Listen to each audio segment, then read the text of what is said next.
प्रणाम हाथ जोड़ के कीजिए। गुरु शिष्य परंपरा को कायम कीजिए। प्रणाम प्रणाम प्रणाम सर। खुश रहिए, प्रणाम जी सर। प्रणाम।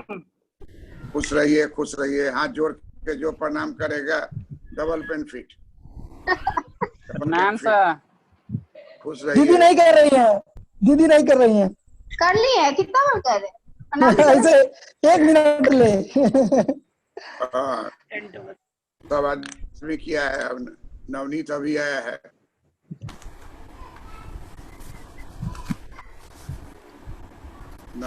नवनीत प्रणाम कीजिए हाथ जोड़ करके।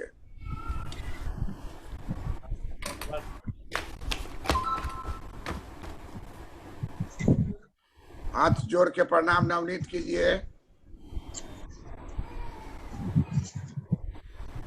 राजू, तुम कौन सा फोटो लगा दिए हो?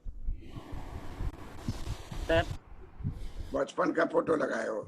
नहीं सर, एक्चुअली मेरा फोन आज डिस्चार्ज है तो दूसरे के फोन में ये लॉगिन किए हैं, मतलब तो अच्छा, शायद उसी का दिखा रहा होगा। ओ, हम लोग पिछले क्लास में पढ़े थे, क्या पढ़े थे उमेश चंद्र? जी सर जी। क्या पढ़े थे पिछले क्लास में? एकाधिकार में सर जो टैक्स लगाया जाता है वो स्थानांतरण नहीं किया जाता, जिस व्यक्ति पर लगाया जाता है उसी पर कर दबाव होता है और कर भार एक ही पर पड़ता है। टॉपिक क्या पढ़े थे? Direct tax.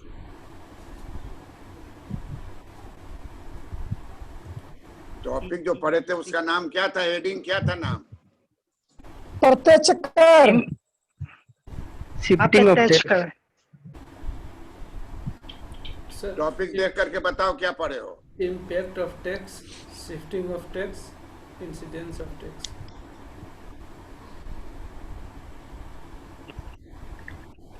सर प्रत्यक्ष कर पढ़ लेते हैं। Impact of tax, shifting tax.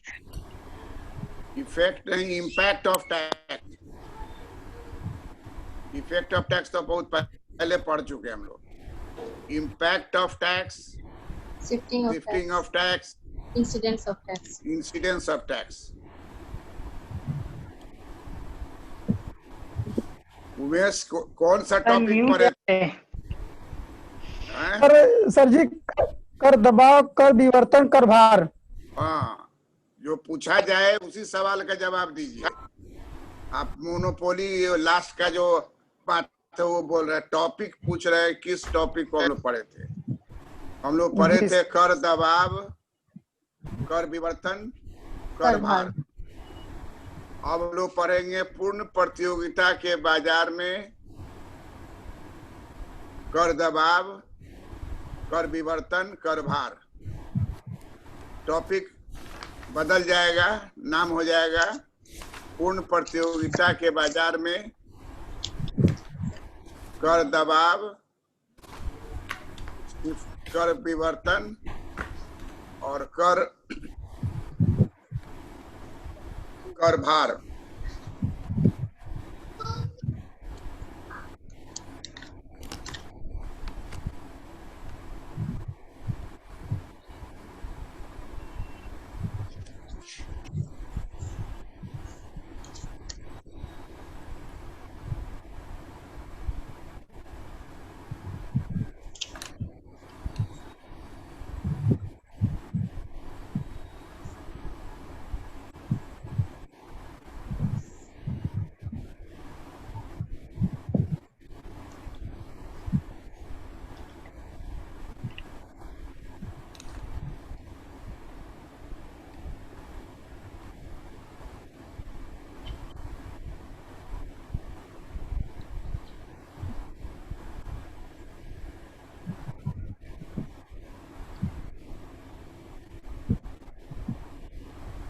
Sir हम म्यूट कर लें क्या?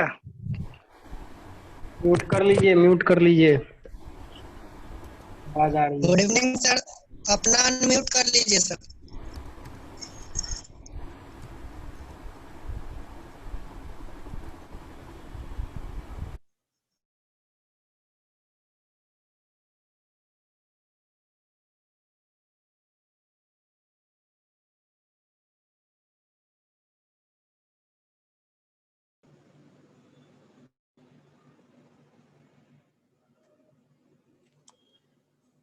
प्रणाम सर। खुश रहो।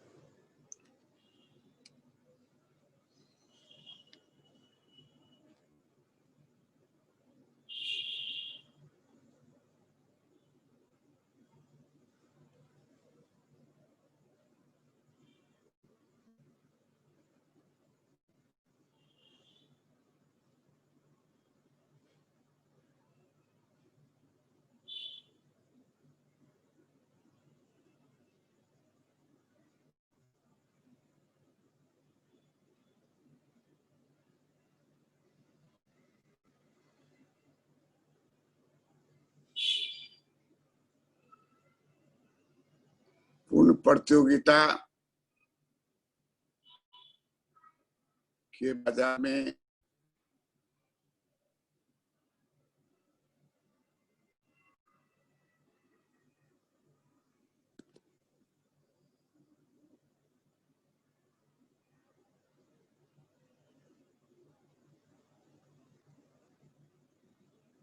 कर दबाव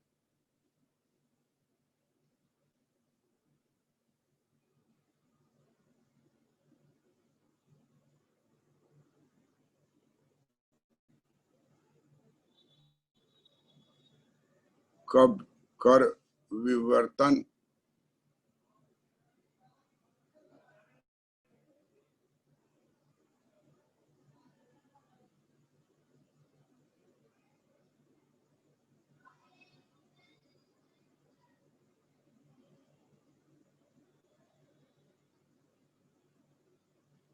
पूर्ण प्रतियोगिता के बाजार में कर दबाव, पूर्ण प्रतियोगिता के बाजार में कर दबाव, कर विवर्तन एवं कर भार।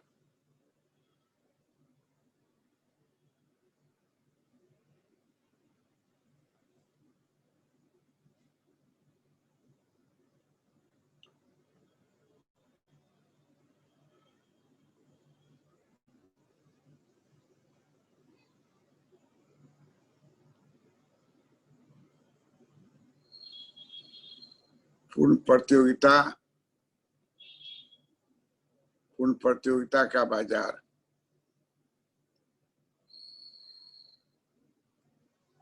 पूर्ण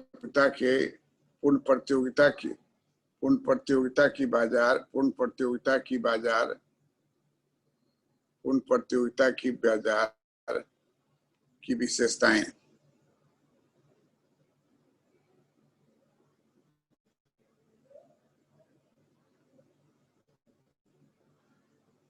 पूर्ण प्रतियोगिता की बाजार की विशेषताएं। नंबर 1,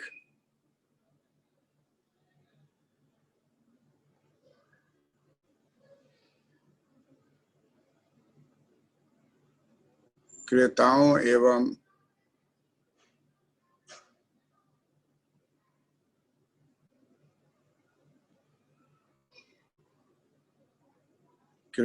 एवं विक्रेताओं की संख्या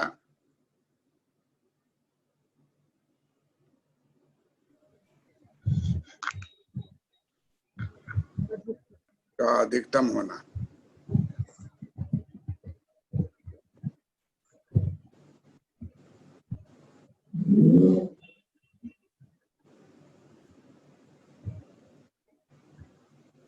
क्रेताओं एवं विक्रेताओं की संख्या का अधिकतम होना। क्रेताओं एवं विक्रेताओं की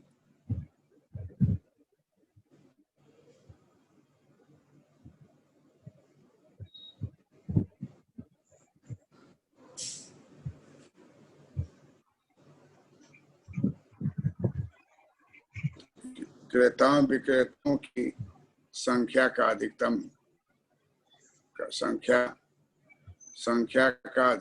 होना।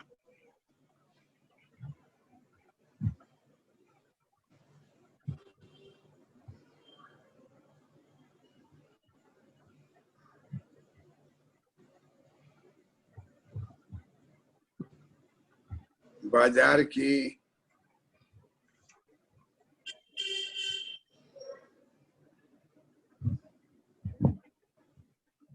बाजार की स्थितियों का पूर्ण ज्ञान का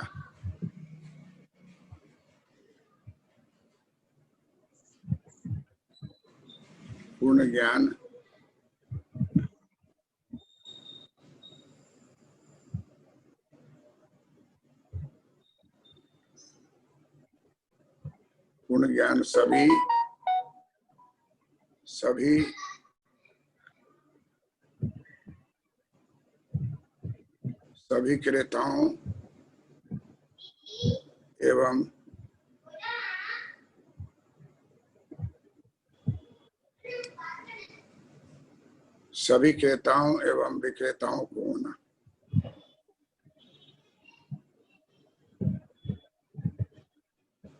सभी क्रेता एवं विक्रेताओं को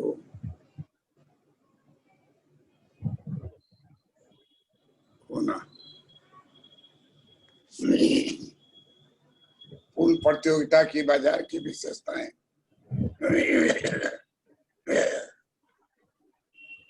क्रेता एवं विक्रेता की संख्या का अधिकतम होना, बाजार की स्थितियों का पूर्ण ज्ञान सभी क्रेताओं एवं विक्रेताओं का होना,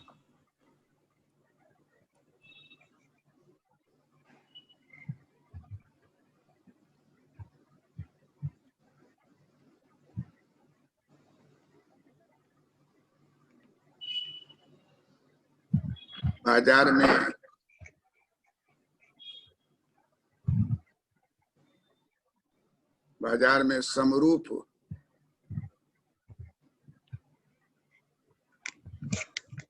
वस्तु का उत्पादन होना।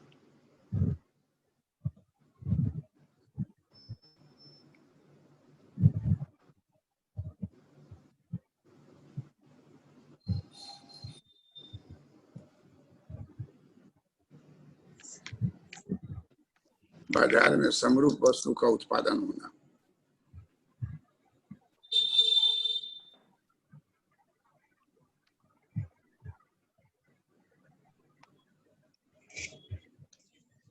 बाजार में समरूप वस्तु का उत्पादन होना।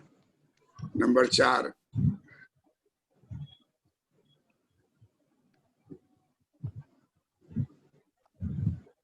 नए फर्म के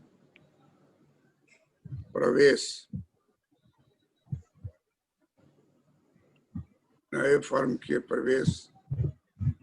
एवं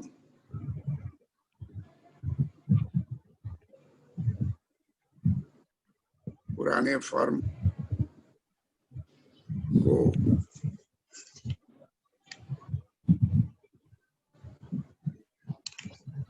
उद्योग से बाहर जाने, उद्योग से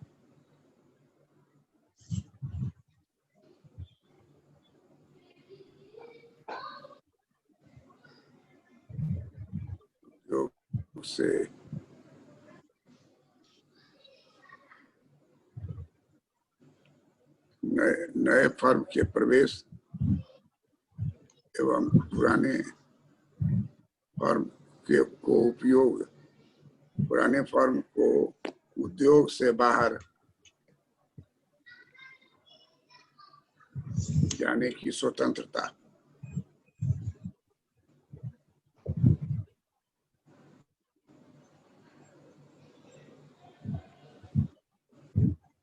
नए फर्म के प्रवेश एवं पुराने फर्म को उद्योग से बाहर जाने की स्वतंत्रता रहना।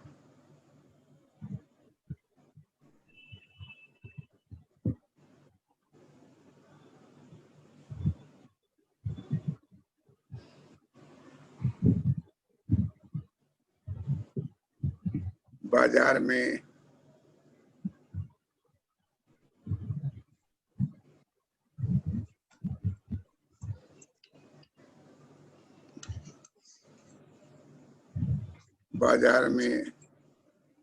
परिवहन लागत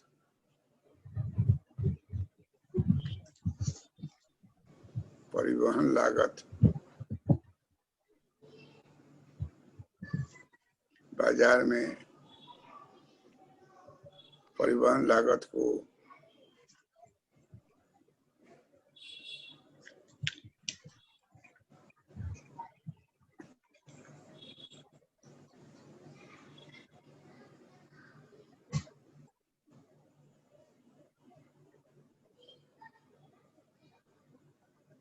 शामिल नहीं किया जाना। बाजार में परिवहन लागत को शामिल नहीं किया जाना।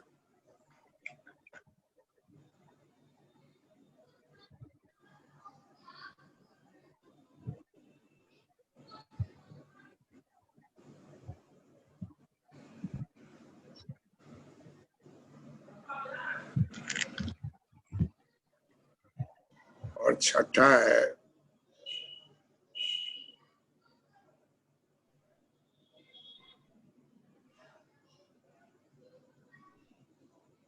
उत्पत्ति के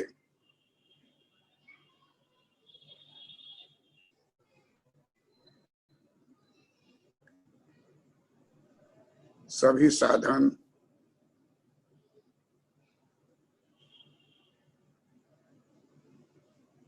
पूर्णतः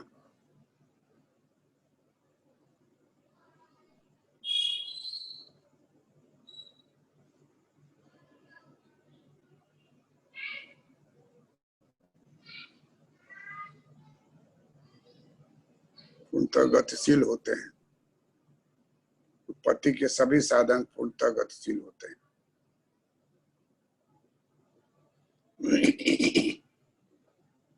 पूर्ण प्रतियोगिता के बाजार में ये 6 मान्यता है और इसी मान्यता के आधार पर मूल्य का निर्धारण वही होगा जहां डिमांड बराबर सप्लाई हो जाए। डी बराबर एस रहने पर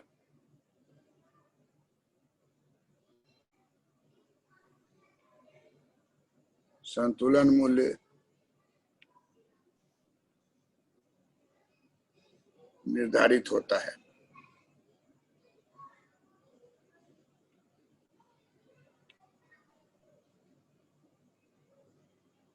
हम लोग इसमें डाउनवर्ड डिमांड कर्व लेंगे और अपवर्ड सप्लाई कर्व लेंगे और दोनों को एक चित्र में डालेंगे। जब एक चित्र में डालेंगे तो सप्लाई डिमांड का ये प्राइस होगा, ये डिमांड होगा, ये सप्लाई होगा, ये प्राइस होगा और इसमें ये प्राइस होगा और नीचे डिमांड और सप्लाई दोनों होगा। अब जहां पर दोनों कट जाएगा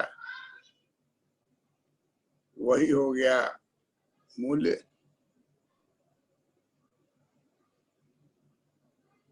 इसी को कहेंगे संतुलन मूल्य।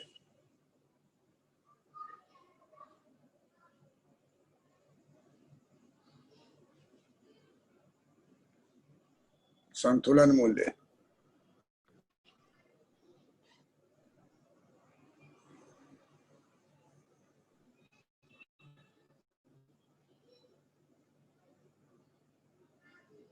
कर लगने के पहले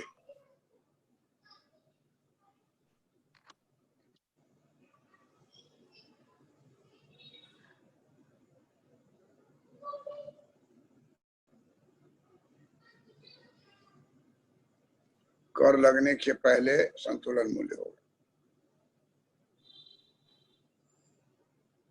अब हम लोग पिछले क्लास में देख चुके थे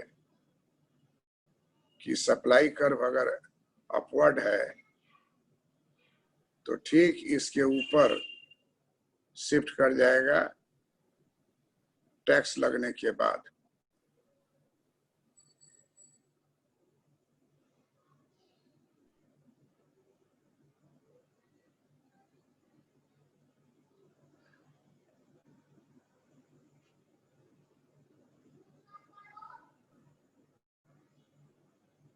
कर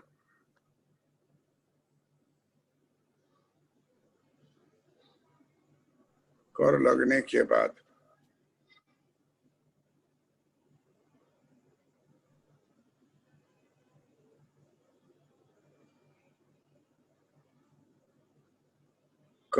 के बाद ये स्थिति।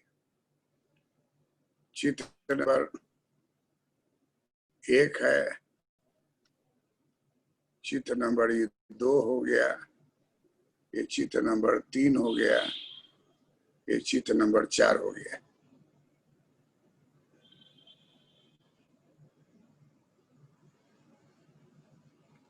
ये चारों चित्र जो है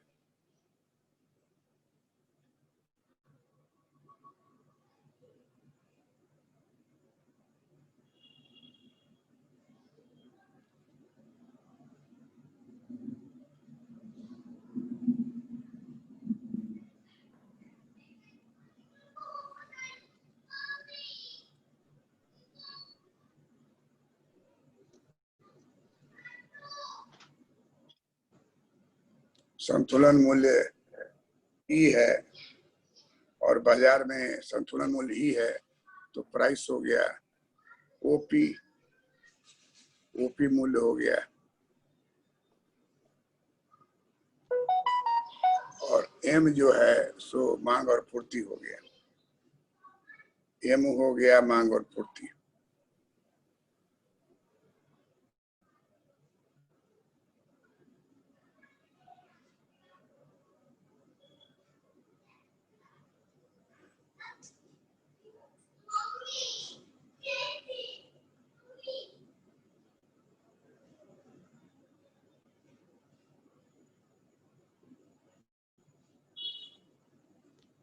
मांग और पूर्ति है, सप्लाई है।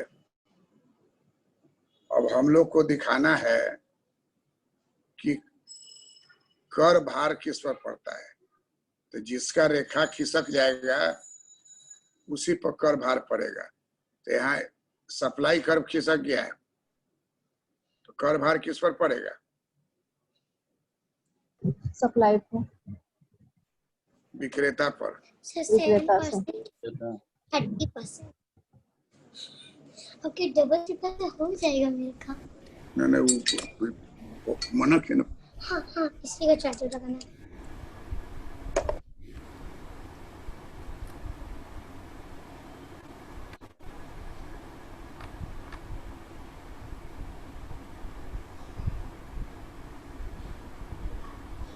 ये ओके, और ये किस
तो हम लोग देख चुके हैं कि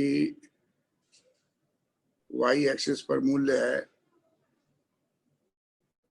वाई एक्सिस पर मूल्य है और एक्स एक्सिस पर मांग पूर्ति है। यहाँ मांग है, यहाँ पूर्ति है, यहाँ मांग पूर्ति दोनों है। तो हम आपको बताएं कि नियम कहता है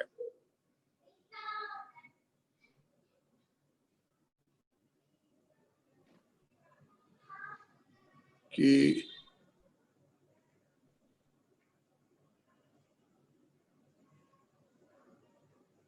नियम कहता है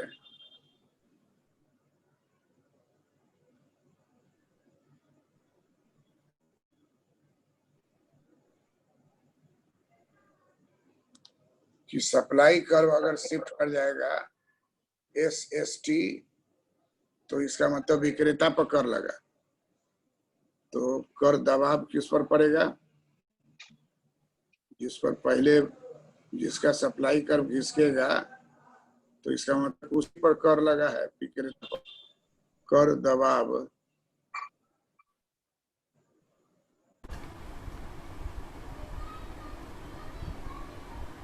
चित्र को ध्यान से समझिए। नंबर 1 चित्र जो है मांग की रेखा है, जो ऊपर से नीचे गिरी हुई है, दाहिनी ओर झुकी हुई है। नंबर 2 पूर्ण रेखा है, जो नीचे से ऊपर जाती है। नंबर 3 जो है वो दोनों 1 और 2 को ऊपर खींचा गया है। तो 3 नंबर का चित्र हो गया। संतुलन मूल्य का निर्धारण ई बिंदु पर होता है, जहां मांग और पूर्ति बराबर होता है, एक दूसरे को काटती है।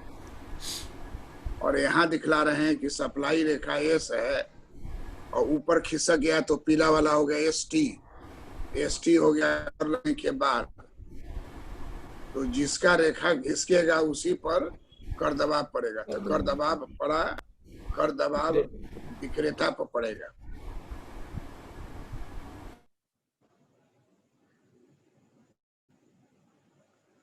कर दबाव विक्रेता पर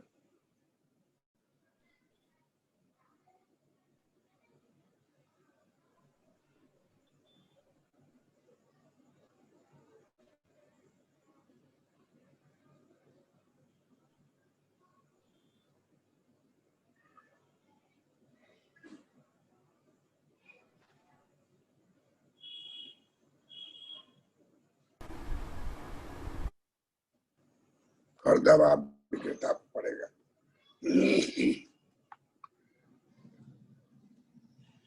मतलब सर कर दबाव जो है पता लगता है कैसे? सप्लाई रेखा अगर खिसक गया तो कर दबाव पड़ेगा विक्रेता पर। 99.9% पर ही होगा, लेकिन 0.1% आप ले लीजिए कि सप्लाई कर्व नहीं खिसक के डिमांड कर्व शिफ्ट कर जाए। तो डिमांड कर्व शिफ्ट तब करता है जब क्रेता के ऊपर टैक्स लगता है। तो वो इनकम टैक्स में होता है कि डिमांड कर्व पर लग गया तो डिमांड कर्व नीचे खिसक जाएगा। लेकिन बिक्री कर जहां कहीं भी होगा तो सप्लाई रेखा पर टैक्स लगेगा और प्रत्यक्ष कर जो है सप्लाई रेखा पर लगेगा। और प्रत्यक्ष कर जब भी लगेगा तो सप्लाई की रेखा खिसकेगी। ये चारों चित्र समझ में आ रहा है ना? जी सर। जी सर। Yes sir. हाँ।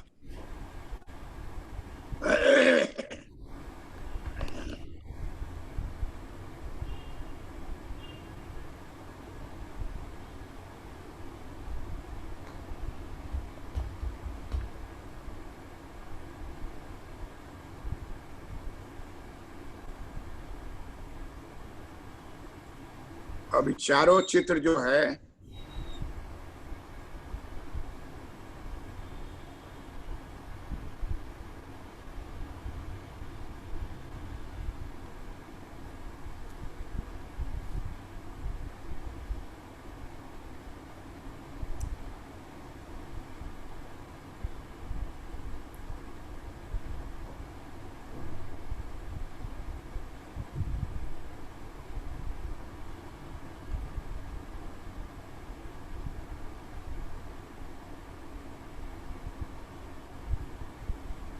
अब हम लोग इससे अब निष्कर्ष अपना जो हम लोग को पढ़ना है वो निकल जाएगा। हम लोग को पढ़ना है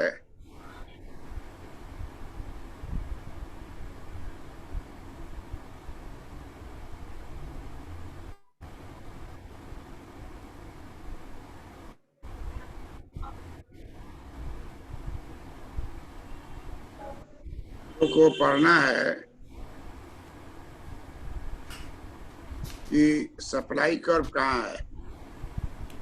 फिर पढ़ना है कि टैक्स लगा तो सप्लाई कर्व ऊपर खिसक गया, तो कर दबाव किसके ऊपर पड़ेगा? विक्रेता पर।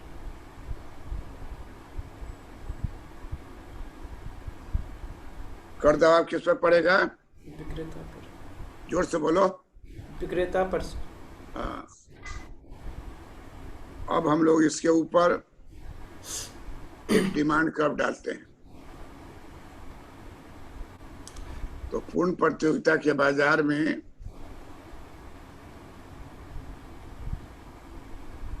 मूल्य का निर्धारण वही होता है जहां डिमांड बराबर सप्लाई हो। जैसे ही टैक्स लगेगा तो सप्लाई कर बाईं ओर खिसक जाएगा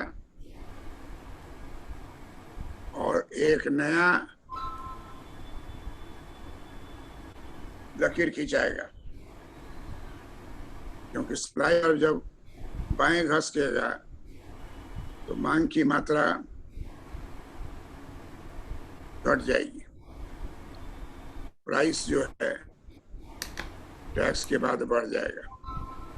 मान लीजिए प्राइस है 100, समझने के लिए बोल रहे हैं, प्राइस है 100 और टैक्स जो होता है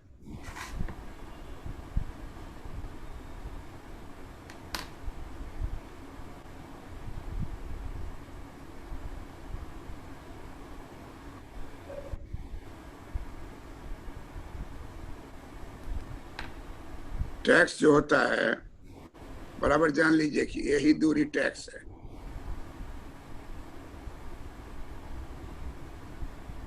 मान लेते हैं कि टैक्स 50 है, तो दाम है 100, टैक्स लग गया कितना 50, तो पूर्ण प्रतियोगिता रहेगा तो दाम बढ़ के हो जाएगा 125। क्यों 25 हो जाएगा? क्योंकि बी मतलब बायर, एस मतलब सेलर, तो जो टैक्स लगेगा उसका आधा सेलर देगा, आधा बायर देगा। मतलब हो गया कि 50% कर क्रेता देगा। पूर्ण प्रतियोगिता है।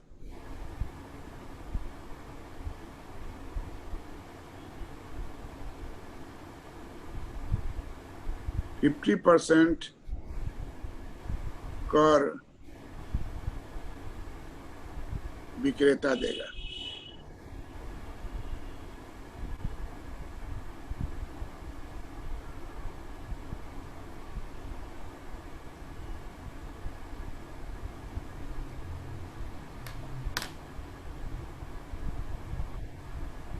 यही नियम हो गया।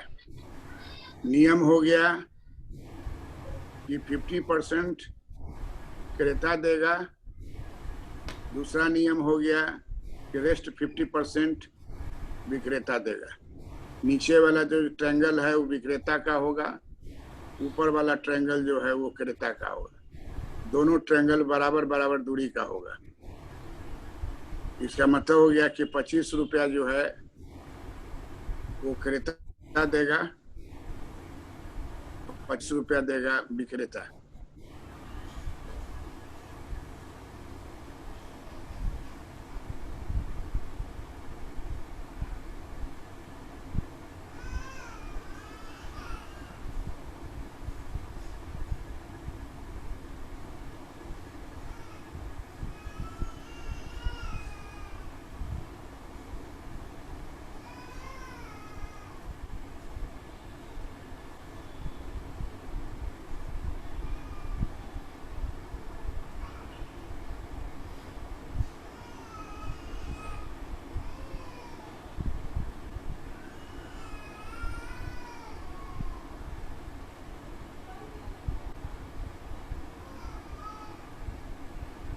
फिफ्टी 50% क्रेता देगा, 50% विक्रेता देगा, 50% बी देगा, 50% एस देगा, बायर एंड सेलर।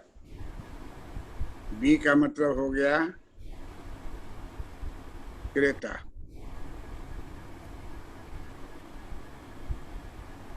एस का मतलब हो गया विक्रेता।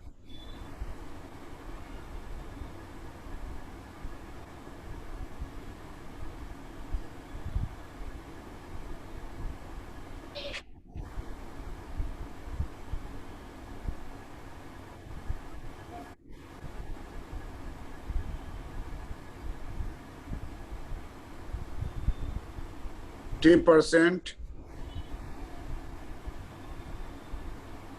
tax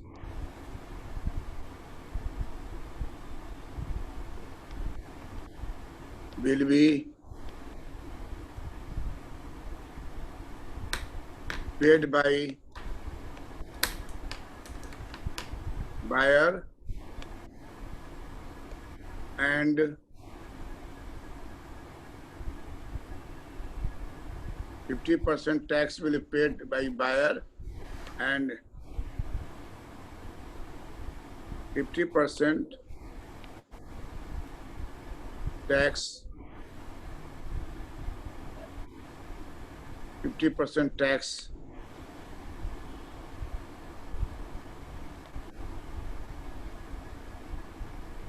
will be paid by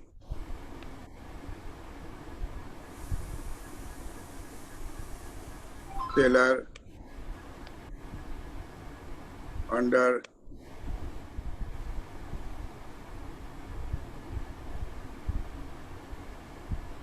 perfect competition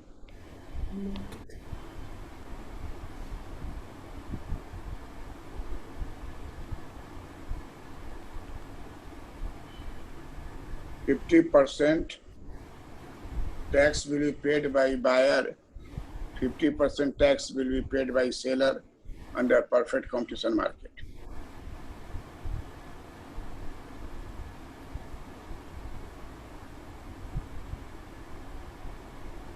तो प्राइस जो है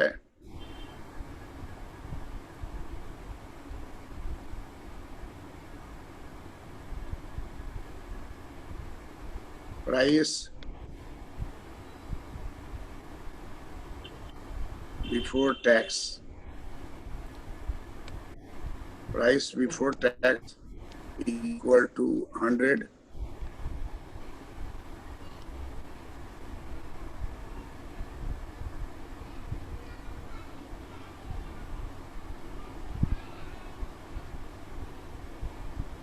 tax is equal to 50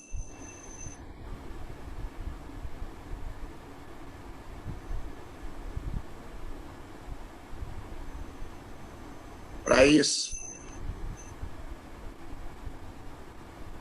after tax, price after tax कितना हो जाएगा? केवल 25 से बढ़ेगा, 25 देगा बायर, 25 देगा सेलर। प्राइस आफ्टर टैक्स होगा 125।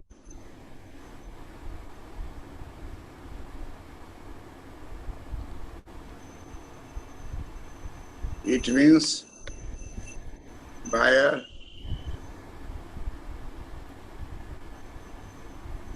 pays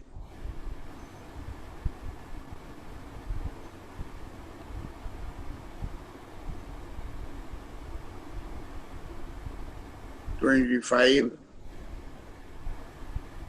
tax and rest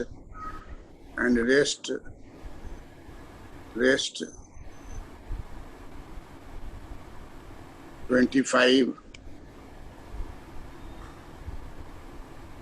tax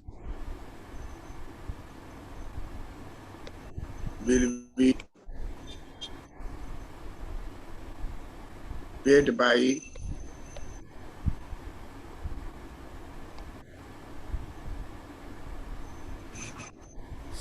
seller under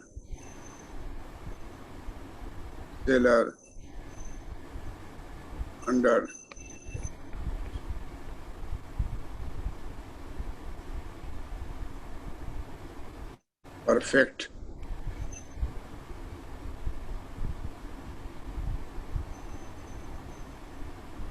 competition.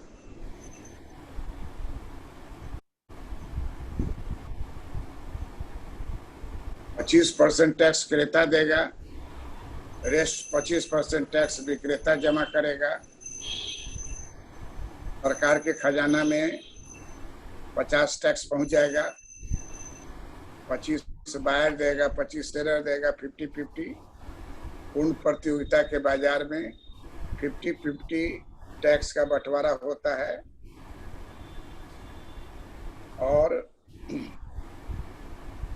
एक और भी बात यहाँ है जो आपको जानना चाहिए कि इलास्टिसिटी ऑफ डिमांड जो है 1 रहेगा और इलास्टिसिटी ऑफ सप्लाई भी जो है 1 रहेगा। इलास्टिसिटी ऑफ सप्लाई 1 रहेगा, इलास्टिसिटी ऑफ डिमांड 1 रहेगा। कर का विवर्तन 50% होगा, कर का विवर्तन 50% होगा क्रेता के ऊपर। तो कर दबाव जो है विक्रेता के ऊपर पड़ेगा, लेकिन कर भार क्रेता तथा विक्रेता दोनों पर पड़ेगा।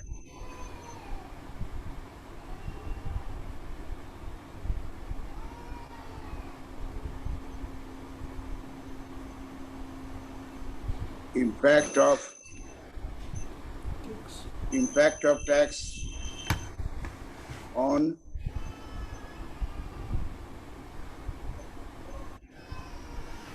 seller. इम्पैक्ट ऑफ टैक्स किस पर पड़ेगा? सेलर पर पड़ेगा, क्योंकि सप्लाई तो फंस का है। और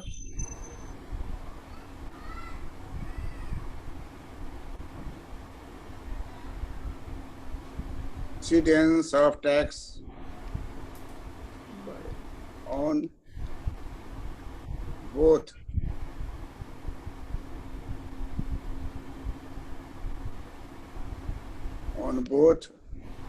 buyer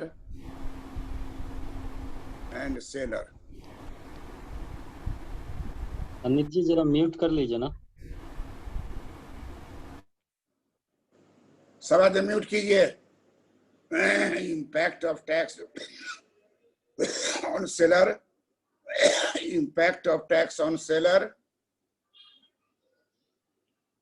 और incidence of tax on both buyer and seller, यही कंक्लूजन निकला। इस चित्र में मांग की लोच भी एक है, पूर्ति की लोच एक है। 45 डिग्री पर खींचिएगा, एक जाएगा। डिमांड कर भी 45 डिग्री पर रहेगा, सप्लाई कर भी 45 डिग्री पर रहेगा। और दोनों का कटिंग होगा। कटिंग होने पर जो मूल्य होगा वो हो गया संतुलन मूल्य। कर लगने के बाद संतुलन मूल्य ऊपर खिसक जाएगा। लेकिन दाम जो है, टैक्स देख रहे हैं 40 लगा है, लेकिन बढ़ रहा है केवल 25 से। मूल्य हो जाएगा 100 से बढ़कर 125। 25 कर विक्रेता को देना है, रेस्ट 25 कर क्रेता को देना है। 25 कर विक्रेता खुद वहन करेगा और 25 कर क्रेता को वहन करना है। तो कर भार जो है वो 50-50 हो गया। कर भार हो गया 50-50। कर भार जो है वो क्या हो जाएगा? 50-50 हो जाएगा।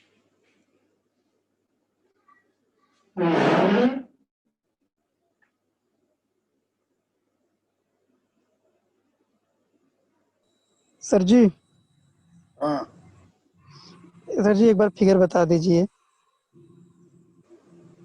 एक बार जो बताएं उसी में समझने का कोशिश करो। मंद बुद्धि सर जी, के वो तुम नहीं हो। जो सर बात जी, वो बताए हैं स्टेप वाइज बताए हैं और इसको स्टेप वाइज समझिए। सर जी नेट कट गया था। आदत डालिए नहीं, चुप रहिए। जो कह रहे हैं सुनिए। आप अपने आप को इंफीरियर नहीं समझिए। सब लड़का में आप इंफीरियर नहीं है। आपका IQ हम जान रहे हैं।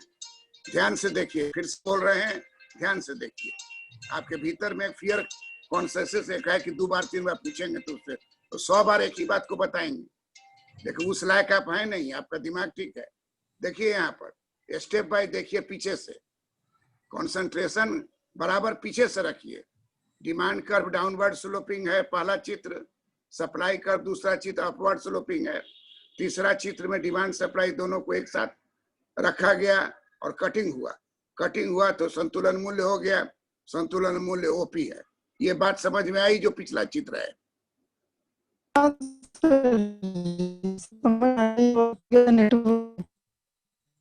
अरे ये बात समझ में आई जो पिछला चित्र बनाए हैं?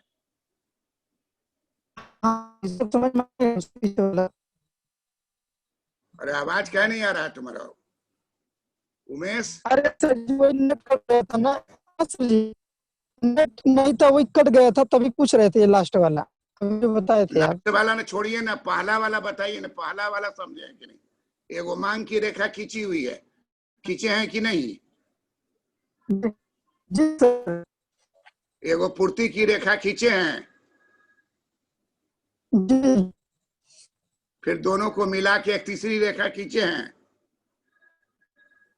जी। उसके बाद चौथी रेखा है, दो गो पूर्ति की रेखा खींची गई है। एक खींची गई है, उसके ऊपर में पीला रंग का खींची गई, ये खींचे हैं। जी। यही सबको समेट के एक चित्र में लाया गया है। देखिए जो चित्र हम लोग डिस्कस कर रहे हैं वो पीछे सारे चित्र को उठा के लाया गया है। ध्यान से सुनने और समझने का कोशिश कीजिए। एक बार जो बताते हैं उतने में ही आपको समझ में आ जाएगा। कंसंट्रेशन रखिए, प्रवृत्ति मत बनाइए कि हर पूरे पढ़ाई को फिर से करें, तो फिर से करेंगे तो अलग बैठ करके पढ़िए। आप ग्रुप में मत पढ़िए, सिंगल पढ़िए। हर समय आपको प्रॉब्लम रहता है, बेस नहीं है आपका, ये बात हम जान रहे हैं, तो इसलिए धीरे धीरे हर बात को बताते हैं। तब भी आप नहीं समझ करके अनजान बन जाते हैं। एक बार बता देंगे, नहीं समझिएगा तो दूसरे बार कहां से समझ लीजिएगा? एक बार में ही समझता है आदमी, 2 बार 3 बार 4 बार में वो समझने का बात नहीं है, रिपीट होता है। लेकिन आपको हम फिर समझा रहे हैं, बोर्ड पर नजर रखिए। बोर्ड पर देखिए, सप्लाई कर्व है, एक डिमांड कर्व है, दिखाई दे रहा है? जी। दोनों का कटिंग हो गया, संतुलन मूल्य हो गया ओपी। संतुलन मूल्य कितना हो गया? आपको बोला, उमेश को बोलते जाइए। संतुलन मूल्य हो गया ओपी। अब सरकार टैक्स लगा दी, सप्लाई कर्व एस से बदल कर एसटी हो गया। बोलिए इस बात को, उमेश चंद बोलिए, आपकी सप्लाई कर्व टैक्स लगने के बाद बदल कर एसटी हो गया। सर जी सप्लाई जब सरकार टैक्स लगाती है तो सप्लाई एस से बदल कर एस बन जाती है। सप्लाई कर बदल कर एस से एसटी हो जाती है। बोलते जाइए मेरे साथ, सप्लाई कर एस से बदल कर एसटी हो जाती है। सप्लाई कर एस से बदल कर एसटी हो जाती है। हाँ बस यहाँ क्लियर हुआ। एसटी से लम गिराएंगे, बोलिए साथ, आप बोलिए ना, एसटी से लम गिराएंगे।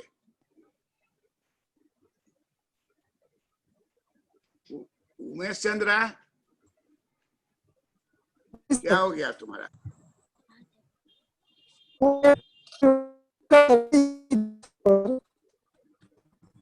आपका तो आवाजें नहीं। हेलो। हाँ आपका आवाज गड़बड़ाइए नहीं, आप जब रिपीट करिए मेरे साथ। एसटी से लम गिराएंगे, एसटी से लम गिराएंगे तो 2 गो ट्रायंगल बन जाएगा। 2 गो ट्रायंगल बन जाएगा। एक लाल ट्रायंगल है, एक पीला ट्रायंगल है। एक लाल ट्रायंगल है, एक पीला ट्रायंगल है। लाल ट्रायंगल जो है क्रेता का 25 रुपया है, लाल ट्रायंगल जो क्रेता का 25 रुपया है, और पीला ट्रायंगल विक्रेता जो देगा 20 रुपया है। और पीला ट्रायंगल जो विक्रेता देगा वो 25 रुपया है। दोनों जोड़कर सरकार को 50 रुपया मिल जाएगी। दोनों जोड़कर सरकार को 50 रुपया मिल जाएगा। लेकिन क्रेता से केवल 25 रुपया ही वसूला गया। लेकिन क्रेता से केवल 25 रुपया ही वसूला गया। इसलिए कर भार क्रेता और विक्रेता दोनों पर पड़ रहा है। इसलिए कर भार क्रेता एवं विक्रेता दोनों पर पड़ रहा है। इसलिए इस चित्र से निष्कर्ष निकलता है, इसलिए इस चित्र से निष्कर्ष निकलता है कि कर दबाव विक्रेता पर पड़ता है। कर दबाव विक्रेता पर पड़ता है, किंतु कर भार क्रेता विक्रेता दोनों पर पड़ेगा 50-50। किंतु कर भार क्रेता एवं विक्रेता दोनों पर 50-50। 50-50 इसी को कहा जाता है पूर्ण प्रतियोगिता में कर दबाव, कर विवर्तन, कर भार। ये इसी को कहा जाता है पूर्ण प्रतियोगिता में कर दबाव। इसी को कहा जाता है पूर्ण प्रतियोगिता में कर दबाव, कर विवर्तन और भार। कर दबाव पड़ा विक्रेता पर, बोलते रहिए मेरे साथ। कर भार पड़ा विक्रेता पर, कर भार पड़ा कर भार पड़ा विक्रेता पर तथा क्रेता पर, दोनों पर कर भार पड़ेगा। कर भार क्रेता पर तथा विक्रेता दोनों पर पड़ा, लेकिन कर दबाव केवल विक्रेता पर पड़ेगा। लेकिन कर दबाव केवल विक्रेता पर पड़ेगा। अब इसी को 3 बार चित्र बना के भेजिए। हर आदमी चित्र को बना के 1 बार भेजिए। उपेंद्र 3 बार बना के भेजेंगे। हम बैठे हुए हैं, भेजिए जल्दी। That's all.